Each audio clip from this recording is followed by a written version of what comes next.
bad blood. So they say. Jamahal Hill versus Khalil Rountree. Is this Bangkok ready, Rountree? We will see. That's always been the unpredictable nature of the fighter. But we need to talk about sweet dreams Jamahal Hill first, man. Coming off of back-to-back losses, back-to-back knockout losses. This is uncharted territory in the man's career. And given that you have Khalil Rountree surging off of his last fight against Alex Pereira, which we got to break it down. We got to really talk about this, man.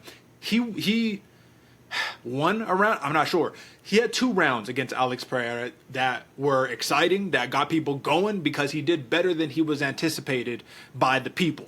But if you look at the end total of the fight, he was outstruck in every round. He got finished in round 4. I mean, Alex Pereira pretty much put the work on him and got him out of there. But for whatever reason, AJ, Rountree opens up. He's a minus 130 favorite right now, the former champion. Jamahal Hill plus 110 comeback. Give me your thoughts on the perception, because narrative is a hell of a thing. We saw it last week. Kamaru Usman closed at over plus 200 odds, and he pretty much steamrolled Joaquin Buckley. Are we walking into another trap game here? Derek, I think we might be, my man. I mean, perception aside, right? Like the numbers, the history you're listing, I can see where a lot of people are hating on Jamahal Hill. But for all of his career, it seems like people have been hating on Jamahal Hill, and as well as a lot of people like Rountree, like the guy he is, like to push him forward in this one. So I do think a lot of that comes into play, but I'm with you. When I saw this, I was expecting it to be switched with Jamahal Hill being the favorite.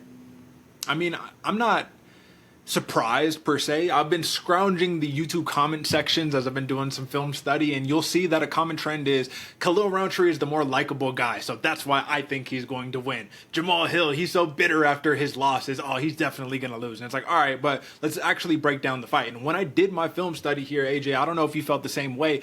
I don't feel confident about either one of these main event fighters right here. Like, I totally don't.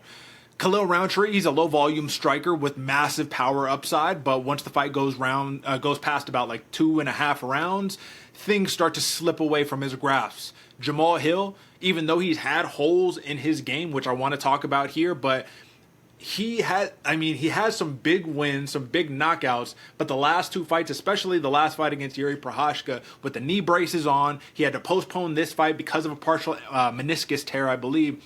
Things just didn't look like the sweet dreams we saw against like Thiago Santos, for an example, or against Glover Teixeira. What do you think? Let's talk about the holes in the game of Jamahal Hill right here. First and foremost, notably, the footwork of Jamahal Hill. How is this going to factor into Khalil Rountree having those kicks ready?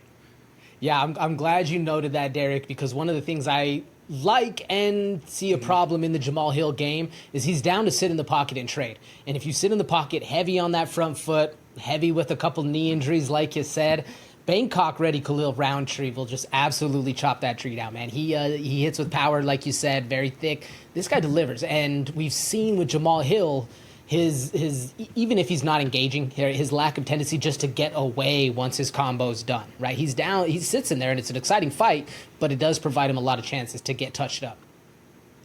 I think that's where Khalil Rountree can come in and make some noise here early on in this fight. I think a finish can happen here. Don't get me wrong. I think if the fight gets extended, it's probably leaning towards Hill, but I think a finish can come early, most notably because you saw when Alex Pereira didn't have the speed advantage against Rountree, where did the blitzes come from? When he was pushed up against the cage for Khalil Rountree, he comes in not with 1, not with 2, sometimes with 3 or 4 in a row. And Jamahal Hill, with that lack of footwork, you do a lot of leaning. You do a lot of not moving your feet, but just moving your head. Now, here's the problem right here. Khalil Rountree, again, he's a low-volume striker, but in those bursts, in that massive power, he can make damage. But can you hit Jamahal Hill is really the question. Look at the reach advantage. It's only a 2-inch reach disadvantage for Khalil Rountree. I want to say it was a little bit longer for Alex Pereira, but I could be wrong about that one. I mean, Jamahal Hill is literally the larger opponent, larger than Alex Pereira was in that fight, and we saw how undersized Khalil Rountree was there. Do you think he's going to have a problem hitting the target?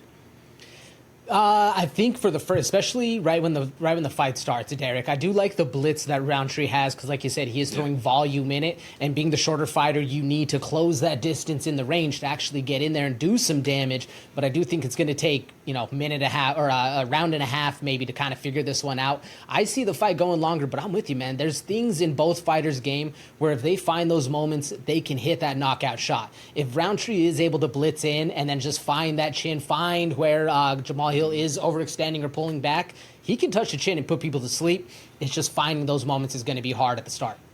Hill's been knocked out in his last 2 fights, man. He got dropped actually early on in that fight against Yuri and then put away. It wasn't the beatdown that we saw for Pereira and Rountree, but do you think that the chin is starting to waver a little bit for Hill?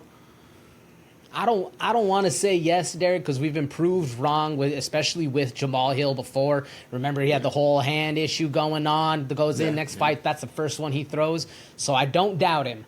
But there are inklings that talk is out there, and it's something to keep an eye on. I mean, major significant strike differential, and if you look at the numbers right here, Jamahal Hill, 7 significant strikes landed per minute. A lot of that came, I do believe, in the Glover-Teixeira fight, where a lot of people are discounting it now, right? Like, Glover was doing the thing when he was on top, and then he loses the belt, and all of a sudden they're like, oh, he was an old man, washed. Both of these fighters don't have the strongest resumes in the light heavyweight division, but my question to you here, AJ, is the light heavyweight division just not that good, right? Like, ever since the departure of the John Jones era, it just feels like you don't have guys you could make a hit list name off of. They just don't exist. They're not in the division. Yeah, I was hesitated right there for a little second, Derek, because I'm thinking like top 5. We've had the same top 5 since the John Jones era, and none of them have made a real big impact for it. We've seen some come and go, right? The Anthony Smiths, the different names that have shuffled through this, but nobody has made that impact. So the answer to your question might be yes, Derek. Yeah. It may not be as good as it used to be. All right, fair. My last point on this one before we jump into the actual plays on this is that this is a southpaw versus southpaw matchup. I'm really interested here to see whose jab is going to be working, because Rountree has a good jab, Jamahal Hill has a good jab, but Rountree notably was getting pieced up by the jab of Pereira. In a southpaw versus southpaw matchup with all of that hand fighting, it's really a matter of whose foot gets on the outside, which again concerns me because of lack of footwork for Jamahal Hill. But number 2, hand fight, pop the jab. Are both jabs going to get equalized? Then it leads to a battle of rear hands. And if it does, man, whose power is scarier? Whose power is scarier, in your opinion? Off the top, Rountree, but only because of just pure power. We're talking power and precision, Hill. Yeah, I think so too. So we'll see what happens right here, but I have a pretty clear way that I see this fight going, man. I don't think Rountree has anything to lose in this fight. I think the pressure is completely off of him because let's be real, man. You got the fight over Pereira. People are singing your praises in a fight where you got knocked out. Jamahal Hill, if you lose this fight, if you get knocked out 3 times in a row, title hopes, being a top contender, your entire title run will probably now be considered a fluke, right? And it sucks to say, but that's the reality, man. It's like, how do you achieve the gold and then go so far in the opposite direction?